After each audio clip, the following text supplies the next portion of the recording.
చల్లని దహి ఇడ్లీ, దహి వడ తెలుసు కదండి, అలాగే ఈ దహి ఇడ్లీ చాలా బాగుంటుంది. ఎలా చేయాలో చూపిస్తాను. ఒక బౌల్లో గట్టి గడ్డ పెరుగు తీసుకోవాలి.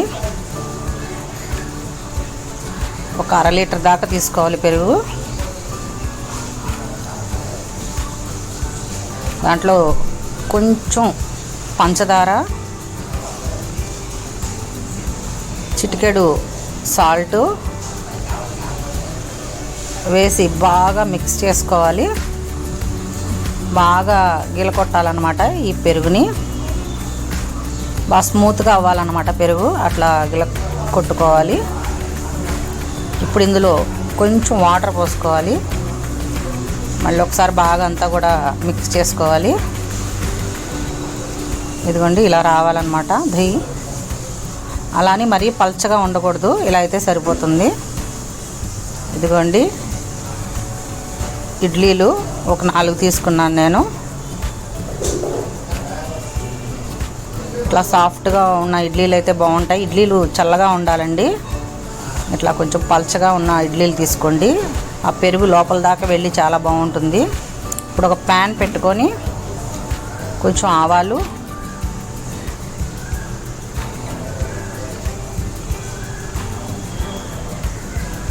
కొంచెం జీలకర్ర,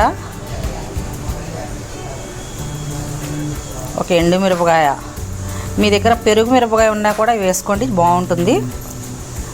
కొంచెం కరివేపాకు, సన్నగా తరిగిన పచ్చిమిరపకాయ ముక్కలు. ఒక్కసారి ఇవి కలుపుకొని స్టవ్ ఆఫ్ చేసేసుకుందాము. ఇదిగోండి ఇప్పుడు ఈ ఇడ్లీల్లో ఏదైతే మనం మిక్స్ చేసుకున్నామో దహిని ఇలా పైన వేసుకోవాలి.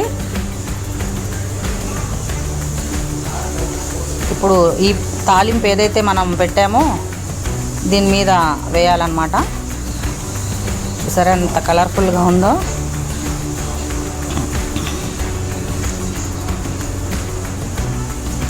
ఇప్పుడు దానిమ్మ గింజలు కూడా ఉంటే కొన్ని వేసుకోండి.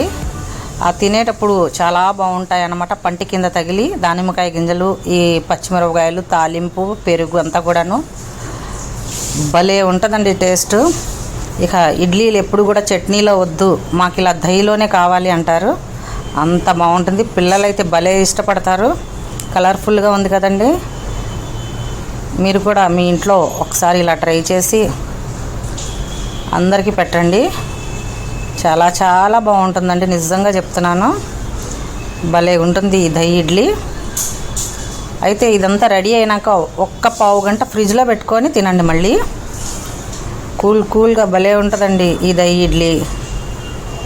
నా ఛానల్ కనుక మీకు నచ్చినట్టయితే సబ్స్క్రైబ్ చేసుకోండి, షేర్ చేయండి, కామెంట్ చేయండి, బెల్ గంట క్లిక్ చేయండి.